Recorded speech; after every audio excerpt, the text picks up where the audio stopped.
Сотта болсаң күнбе-күн көрінер еді табысың. Дәрігер болсаң түрлемің, сырғаулы жанның бағышын. Ал сенің еңбек жемісің өзгеше тіпті басқадан. Ол өзін арнап ел үшін осынау жүрген жақсадан. Жақсадам елдің тірегі, байлығы туған халықтың, шабағын шашар үнемі көгінде тұрған жарық күн. Сан жастың қамын шертесің, тағдырын ойлап толғанып, әр үйдің бір-бір еркесін үйреттің өзің қолға алып. Ұстазсыз жанда сөнбек күн, шәкіртсіз өмір сусыз жер. Көрінбес ғажап еңбектің бейнетін кешіп жүрсіздер. Жүректе тұрар жалқының, жанымнан жалын жігер күт. Ұстазым, сенің әр күнің, әр сәтің тұрған бір ерлік.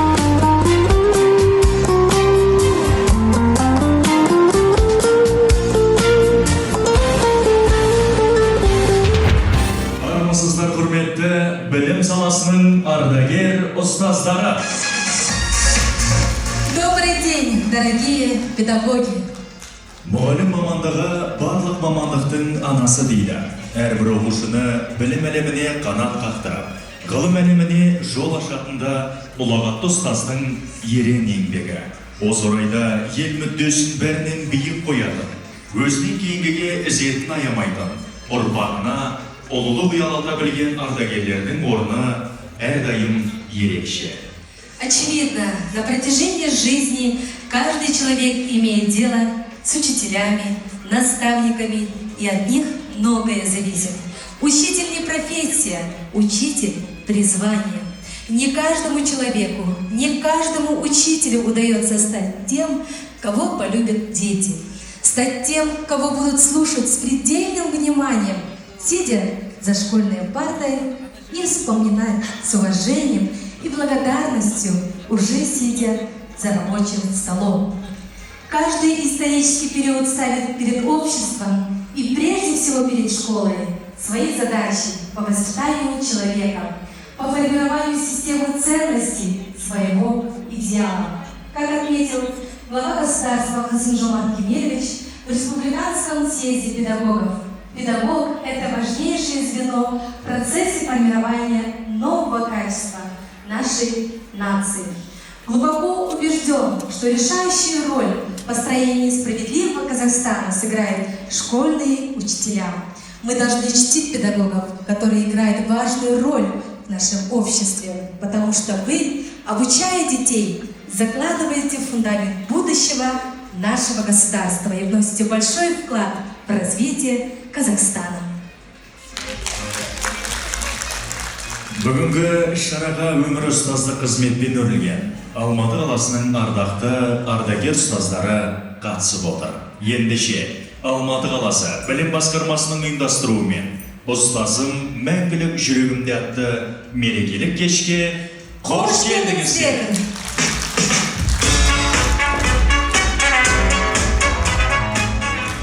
Ендеше барша ардагер ұстаздарды құттықтау үшін сөз Қазақстанның еңбек ері, ардагер ұстаз, алтын жұлдыз және отан орденінің иегері Миразова Аягүл Төреқызы.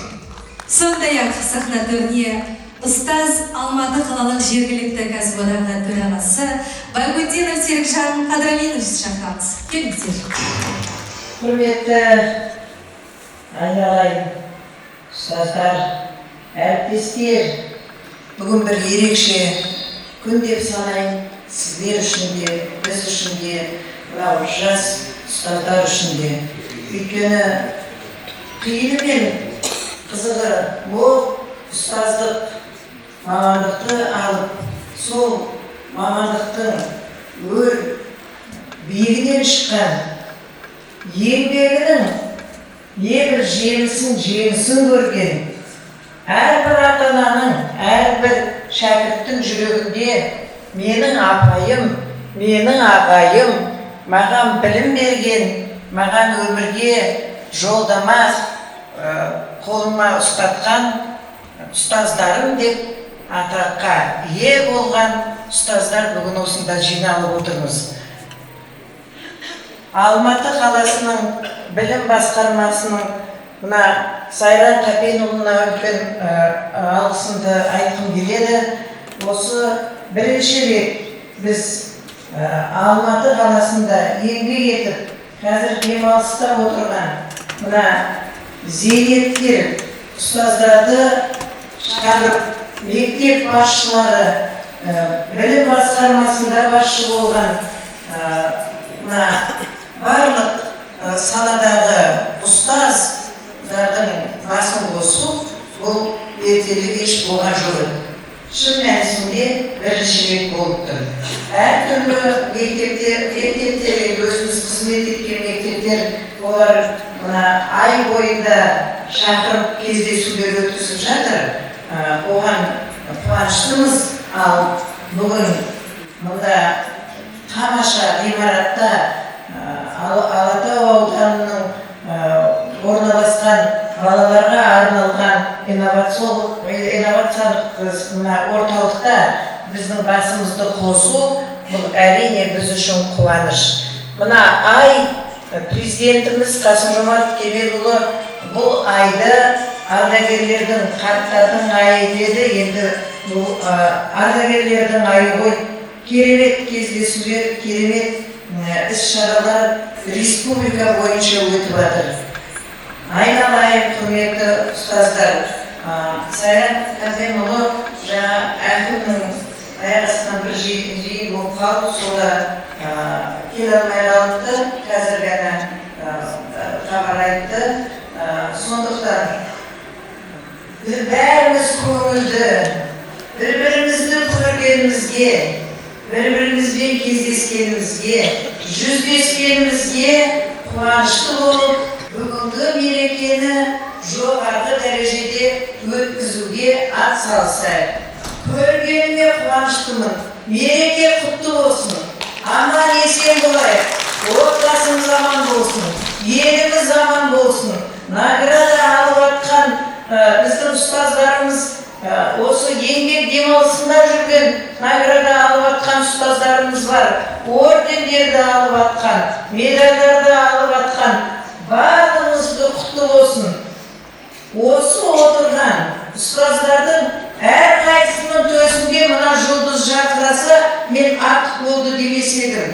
Менен де керемет қызмет істеген, жұмыс істеген ұстаздар отыр. Айналайын, еліміз аман, жұртымыз тыныш болып, Қазақстанымыз жасай берсін деп тілеймін.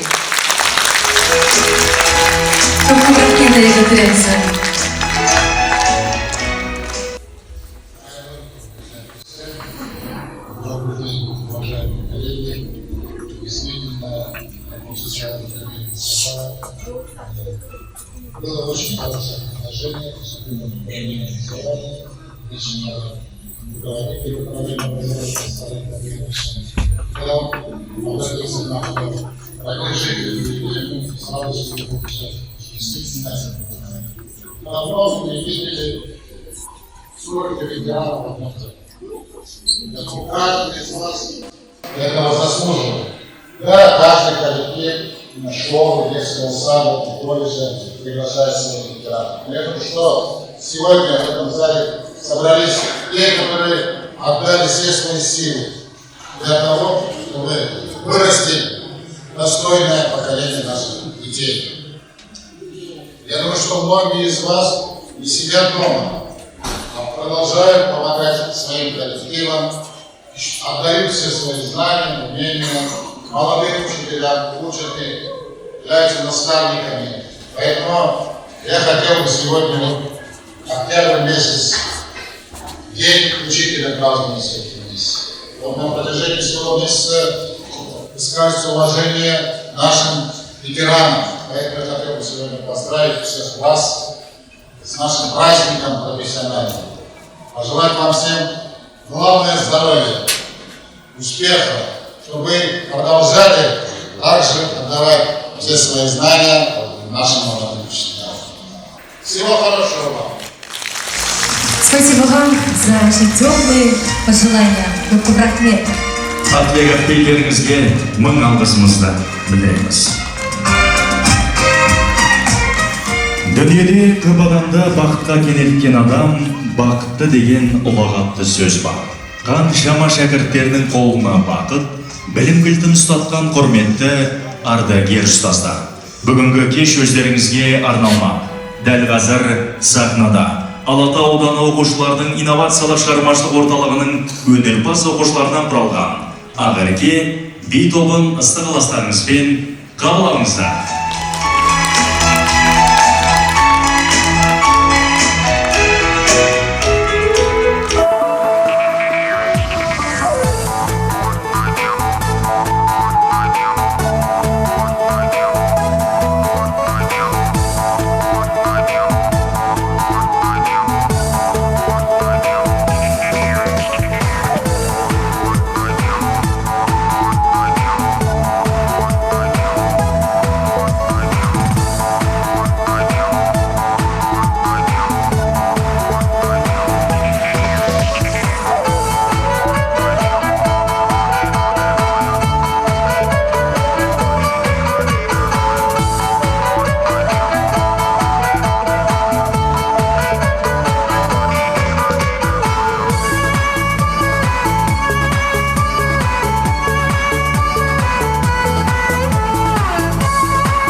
оқушылар үйінің шәкірттері Қазақстанның әні қарсы алыңыздар.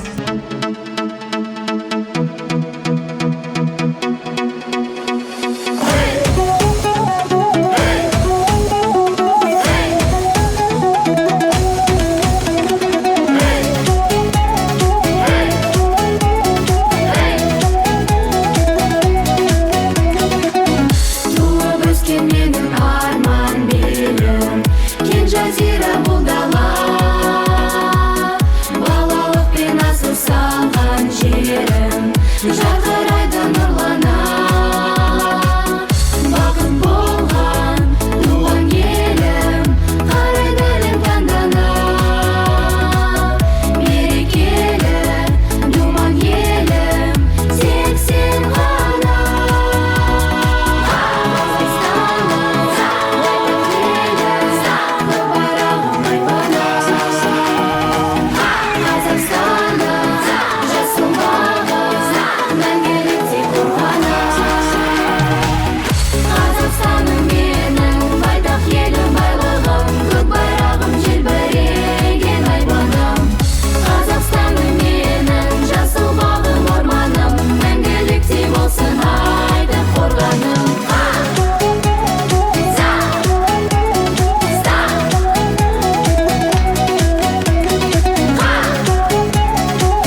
ұстаздарга эки баарыбыз бирге шыркайык.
Қошеметтеріңіз.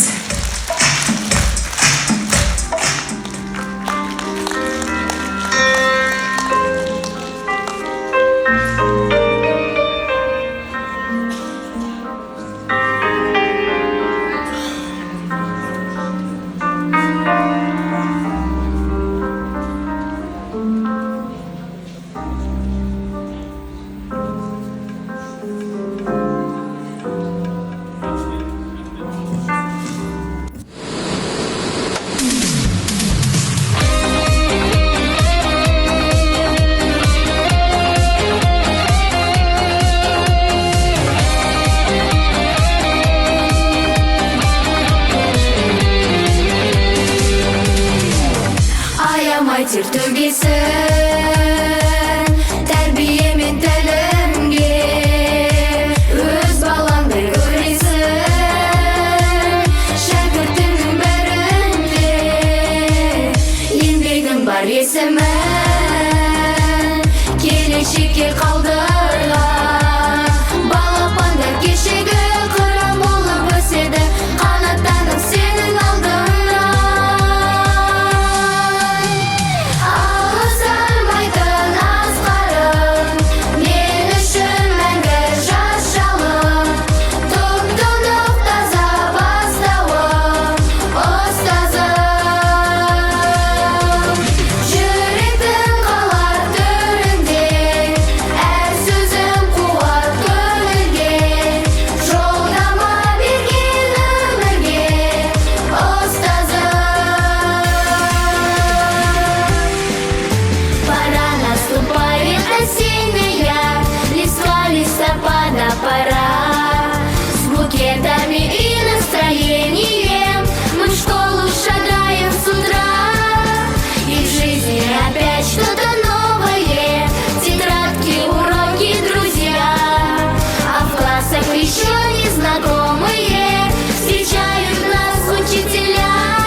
оқушылардың инновациялық шығармашылық орталығының актерлік шеберлік үйірмесінің оқушылары.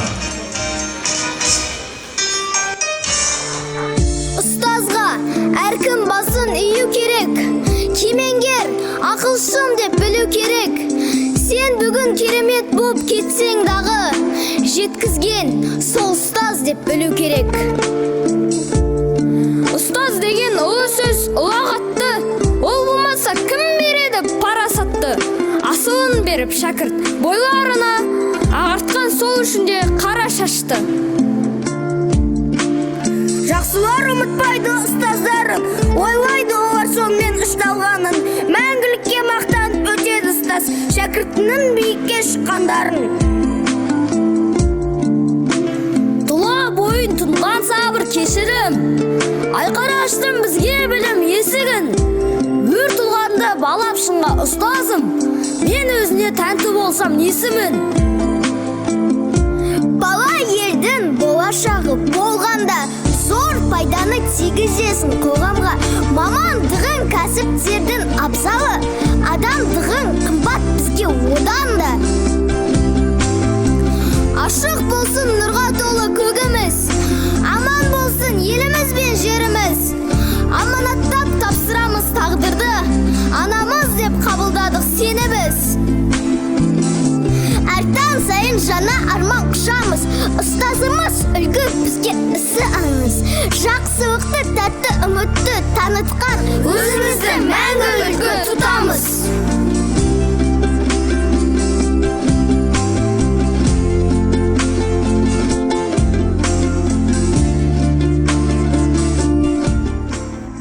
Жүзінен шуақ, сөздерінен жылылық төгіліп тұрған ұлағатты мамандық иелері өнегелі өмірі мен еселі еңбегінің арқасында айналасына қадірлі болары сөзсіз.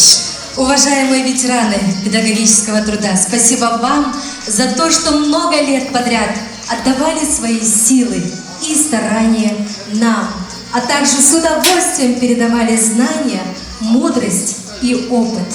Вы заслуживаете наивысших похвал, ведь несколько поколений благодаря вашему труду познавало сложные науки. Сөз Алматы қаласы білім басқармасы Алатау ауданының білім бөлімінің басшысы Ақмұрзаева Қардығаш Меделбек қызына беріледі. Сізді ыстық ықыласпен сахна төріне шақырамыз.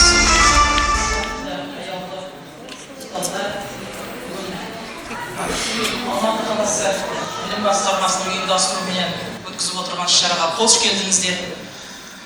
Басшылықтың бүгін әрине жиналыстың барысында бүгін құттықтауға келе алмады.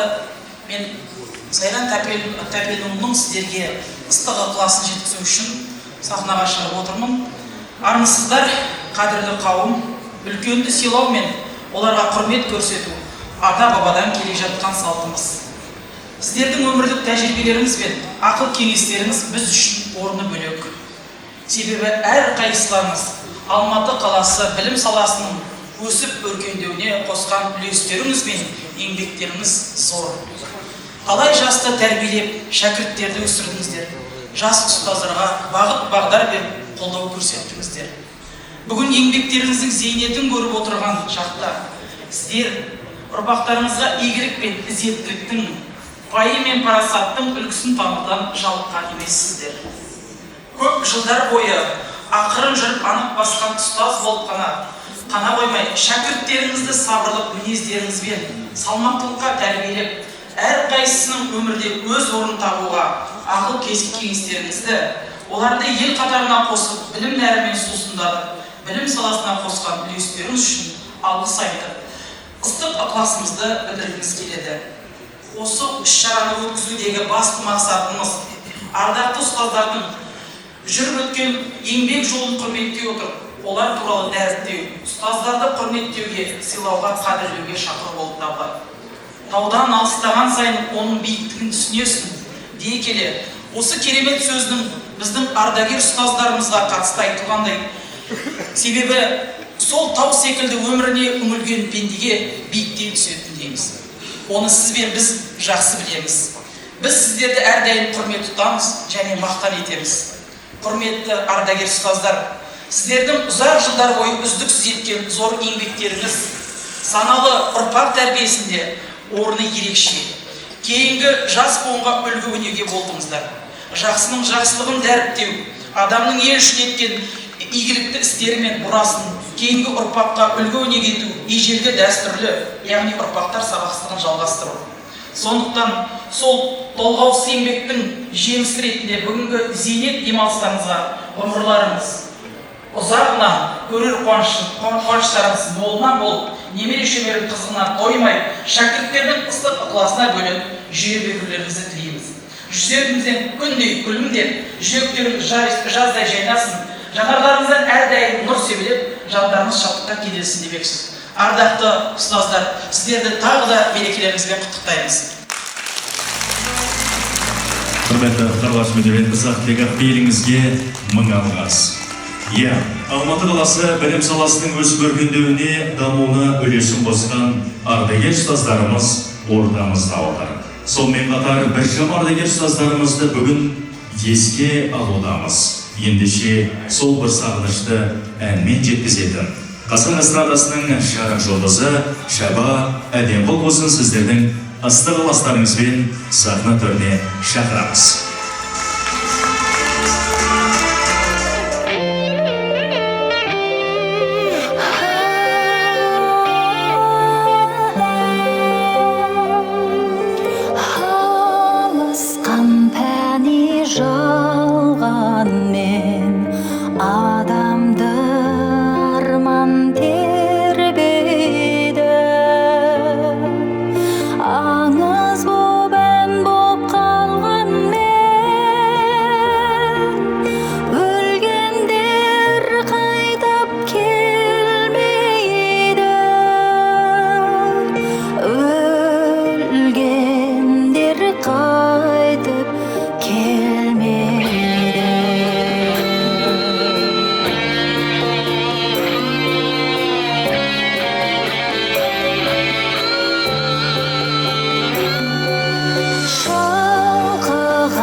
Ардагерлер, бүгінгі мерекелеріңіз құтты болсын. Сіздерге мың алғыс.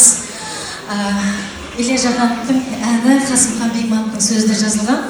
Менің де даусым естілер деген әнді тыңдадыңыздар. Келесі өнерім деген бір әдемі әнді тартып етейін сіздерге, қабыл алыңыздар.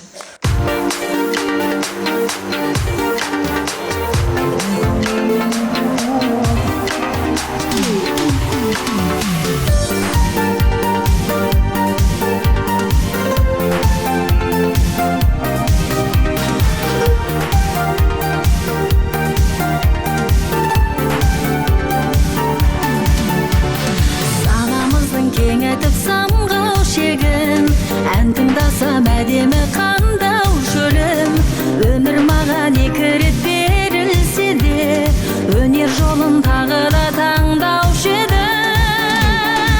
Мен әншімін, өнердің жолындамын, іздесең жүрек деген орындамын. Шын достардың берілген сертіндемін, шын ғашықтың ұстасқан қолындамын. Әнге қосып бағымның қобатаңа, құдіретінен өнердің қуат алдым. Қуанғанды құттықтап әнімменен, мұңайғанды әніме жұбат алдым. Жұбат алдым. Қасиет бар қанымда шабытқа тән, қазақ әнін шырқаймын шарықтатам. Қарияның алғысын әнмен алып, баланың да қиялын қалықтатам. Мен әншімін, өнердің жолындамын, іздесең жүрек деген орындамын. Шын достардың берілген сертіндемін, шын ғашықтың ұстасқан қолындамын. Әнге қосып бағымның қобатаңа, құдіретінен өнердің қуат алдым. Қуанғанды құттықтап әнімменен, мұңайғанды әніме жұбат алдым. Жұбат алдым.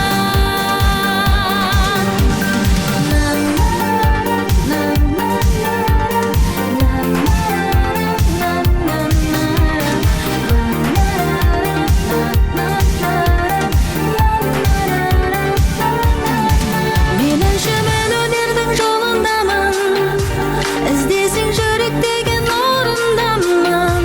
Шын достардың берілген сертіндемін, шын ғашықтың ұстасқан қолындамын. Әнге қосып бағымның қобатаңа, құдіретінен өнердің қуат алдым. Қуанғанды құттықтап әнімменен, мұңайғанды әніме жұбат алдым.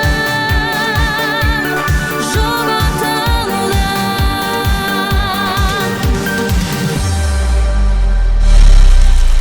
Шабадия Қолқызы, қошеметтеріңіз.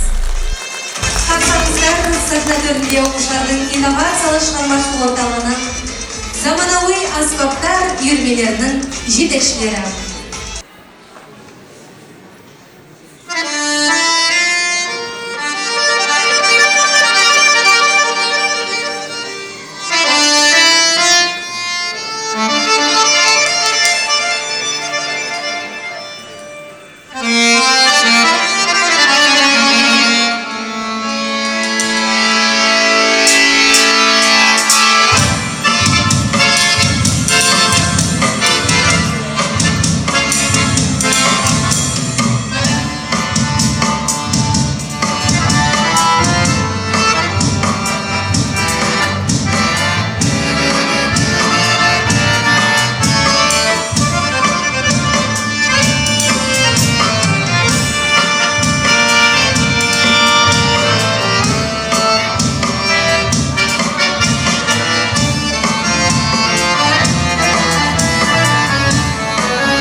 Country Kazakhstan.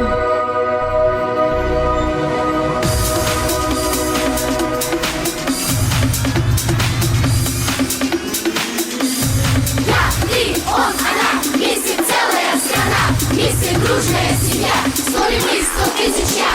Я, ты, он, она, вместе целая страна, вместе дружная семья, 100 ли мы, 100 тысяч я.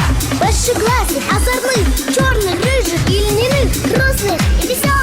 Города и села.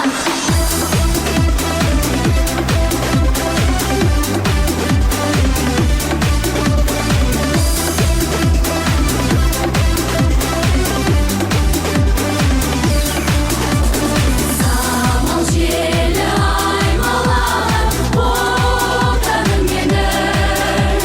Сендей мүлде қайдамаған отаның мені. Мен сүйем сені, арманым сенде, мен сүйем сені. Қайда жүрсең де мақтанымда, асқарымда өзіңсің отан. Саған қарай асығамын, отаным менің. Жүрек жады асыл әнім, отаным менің. Мен жақсы көрем, бар адамыңды мен жақсы көрем. Бар алабыңды жар саламын, әр саламын. Өзіңде отан, тәуелсіз елім. Буду на тебя слезы удивленно смотреть.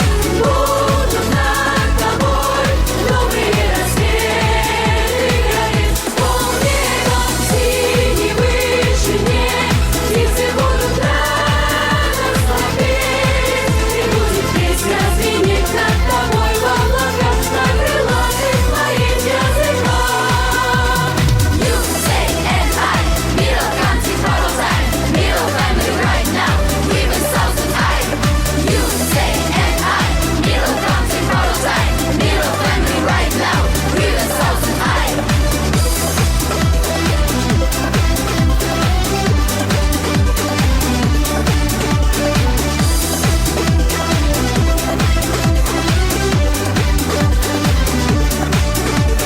Я, ты, он, она, вместе целая страна, вместе дружная семья, 100 ли мы, 100 тысяч я. Аппақара сарымыз, ағайынбыз бәріміз, тәтті тірлікте жарасатын сәніміз. Еліміздің жанымыз, аппақарай таңымыз, тәуелсіз деп отаным, ел жұрғайын бәріміз. Аппақара сарымыз, ағайынбыз бәріміз.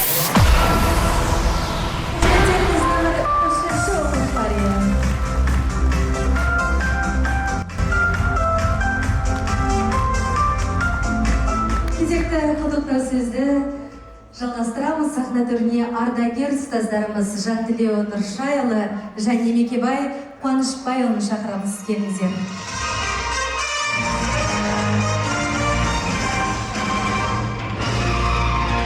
Қошеметтеп қойыңыздар.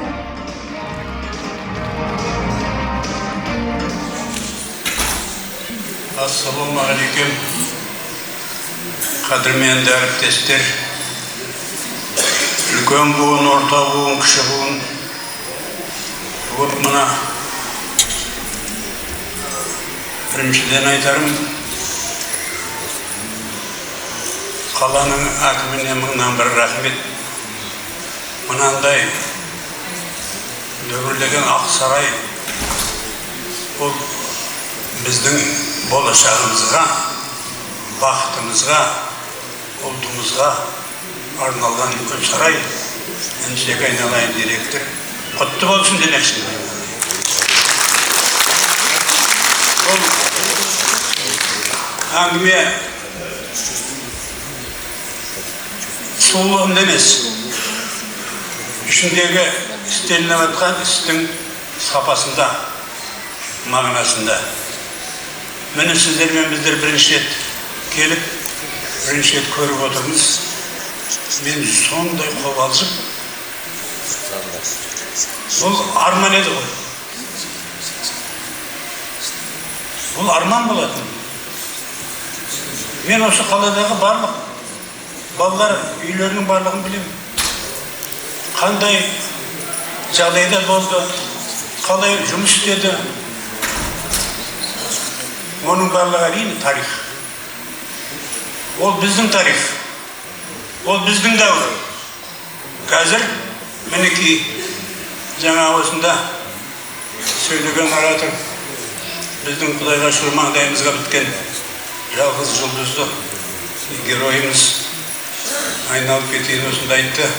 Бұл бұрынды соңғы болмаған ардагерлердің жиналып жатқан жиыны және осы біздерді ескеріп, осы бізді еңбегі сіңген азаматтарды да шақырып, бір жүздестіріп бір-бірімен қауыштастырып, бірін-біріне қойын құшақтастырып, бірін-бірін көрсін деген үлкен сый құрметіне міне мыңнан бір рахмет.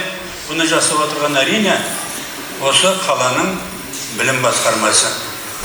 Оған әрине үлес қосып отырған барлық осы біздің ауданның оқу білім істерінің меңгерушілері.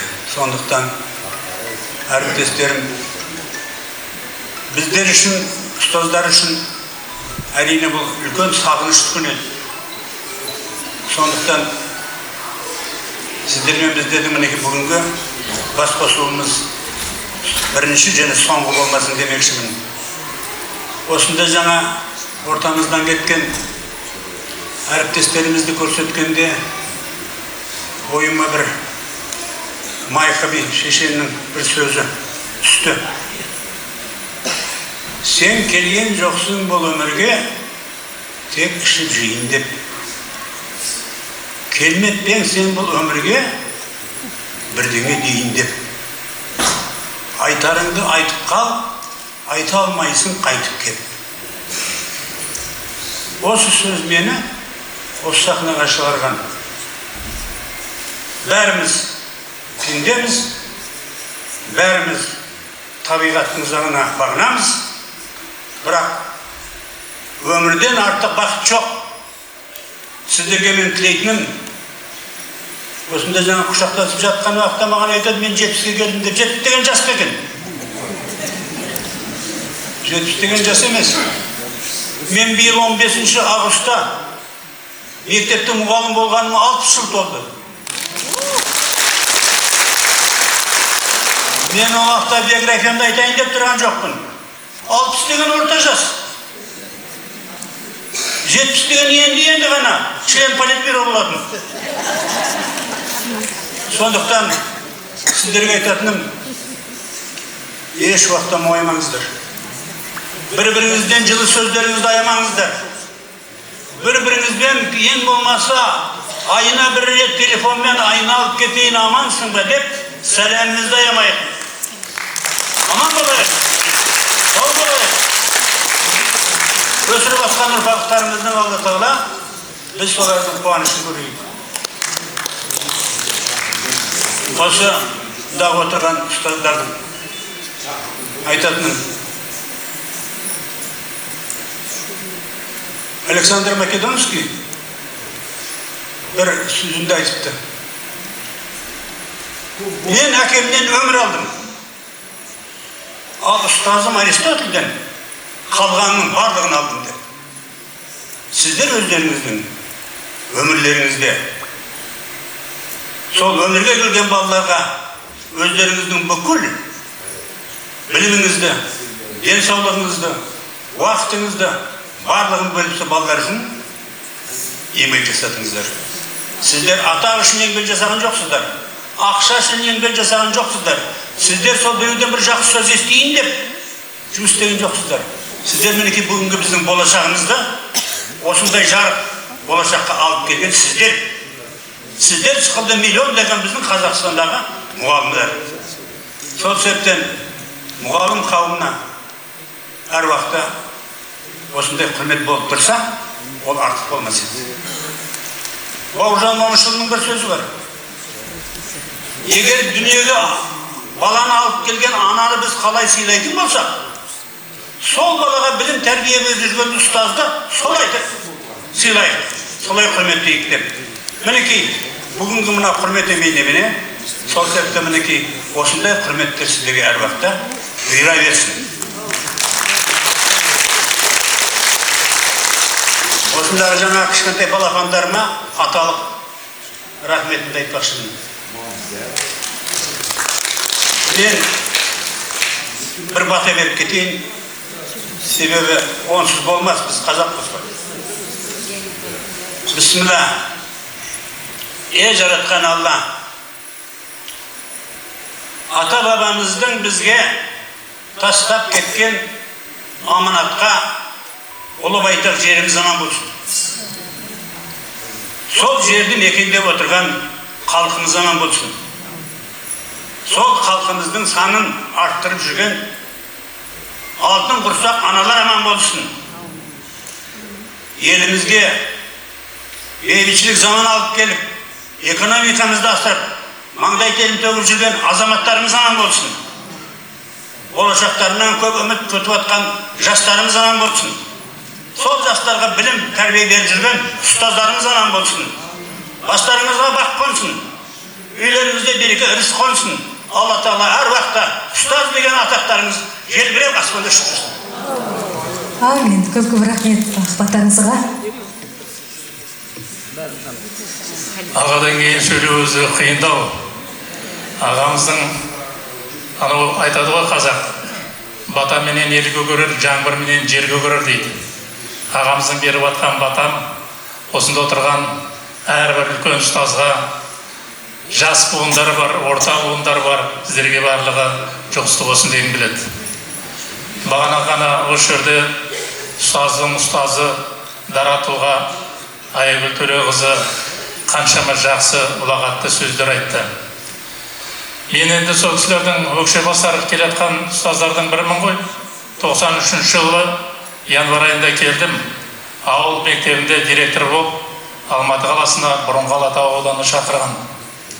Сол қызметтен кейін мен тағы 2 ауданда, Әуезов ауданында, Түрксіб ауданында қызмет жасадым. Осында көптеген менің таныс азаматтар, азаматшалар отыр, өте қуаныштымын. Сіздерді көргеніме қуаныштымын. Әрбір осында отырған азаматтың дара тұлға, текті жерден шыққан қыздар мен ұлдар, өздерінің еңбегін санасқан жоқ. Осы қазақ мемлекетінің туын көтерейін деп қаншама еңбек сіңірді. Бүгін мынау сіздер экранда көрдіңіздер. Өткенді ұмытып, осы заманның шаруасымен өбектеген емес дейді. Өткенді біз еш уақытта ұмытпауымыз керек. Бірақ соның ішінде жаңа Айгүл Төлеқызымен де сөйлесіп отырмыз. Біріншіден, анау солардың ортасында мына жаңадан келіп жатыр ғой, мектептің басшысы, осы жерде районның басшылары. Осында Уайсов деген азамат болды. Білім басқармасының бастығы, көп жылдар қызмет етті Алматы үшін.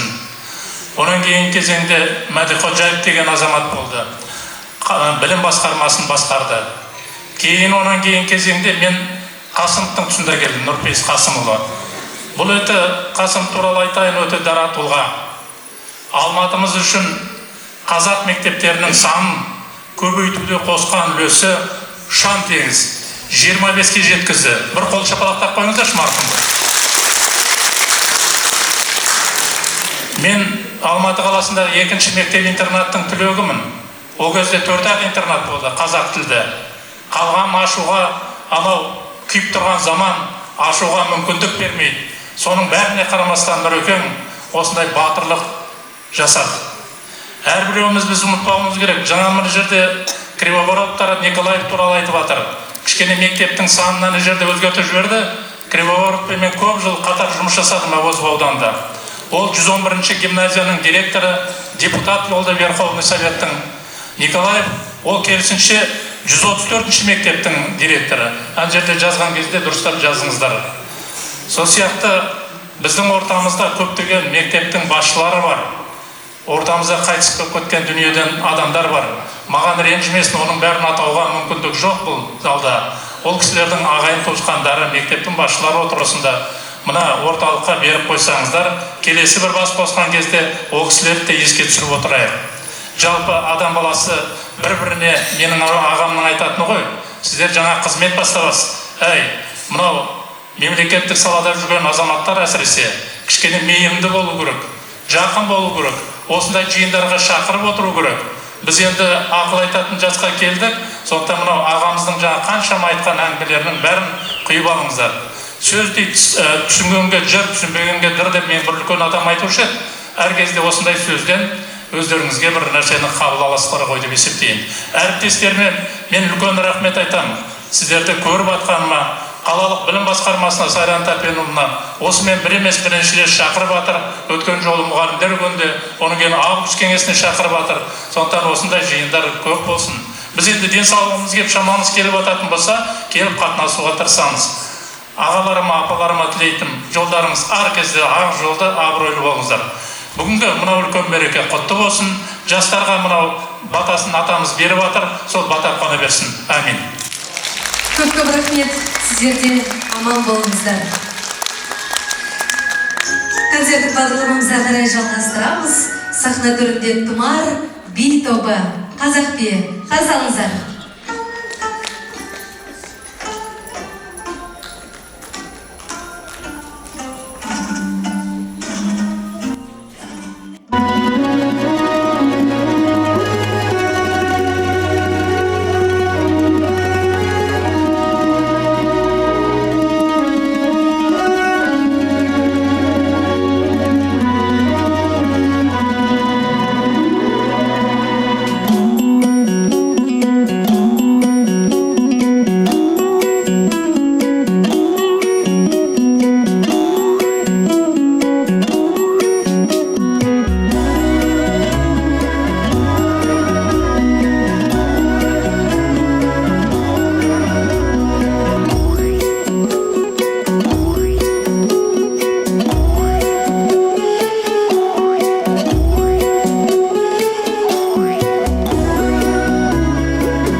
Әнші Битанова Айгерім Шәкірді Айбар Нұрланова және 201-ші мектеп гимназия оқушылары.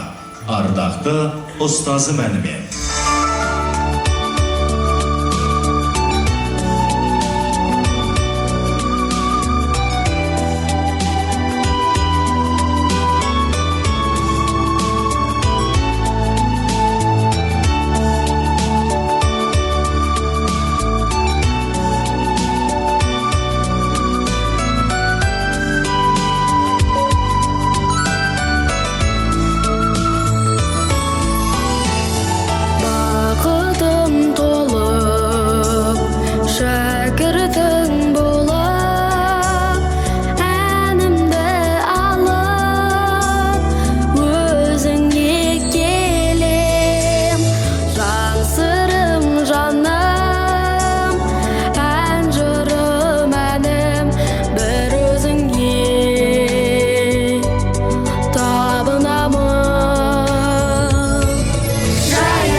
Құрметті ұстаздар, Алматы қалалық кәсіподақ ұйымының атынан ықылас гүлімен арнайы сыйлығын қабыл алыңыздар. Ұстазым бар сенің қасиетің, бәрін берген, ой берген, ақыл берген, көз алдымнан кетпейді амалсың неге.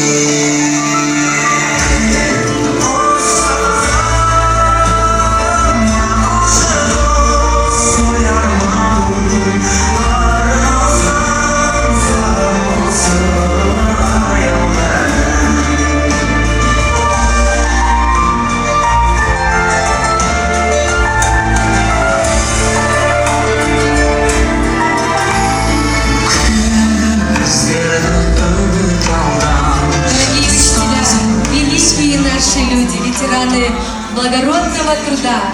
Желаем всегда помнить о своих заслугах и искренне гордиться своими достижениями. Желаем всегда оставаться в почете и уважении.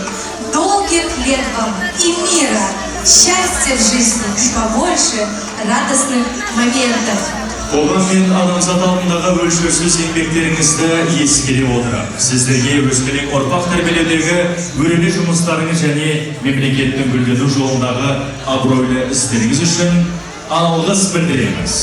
Наша концертная программа подошла к концу, но наше мероприятие продолжается. Для вас приготовлен специальный фуршет, так что ждем вас там. Ардақты ұстаздар, ардагер ұстаздар, бұл мен біздің мереке кешіміз соңына жеткен жоқ. Арнайы сіздер үшін ақ дастарханымыздан дәм ауыз тигіздер деп. Яғни сіздерді фуршетке баршаларыңызды шақырамыз. Тағы да мереке құтты болсын. Жақсы күндерде жүздескенше аман, сау болыңыздар.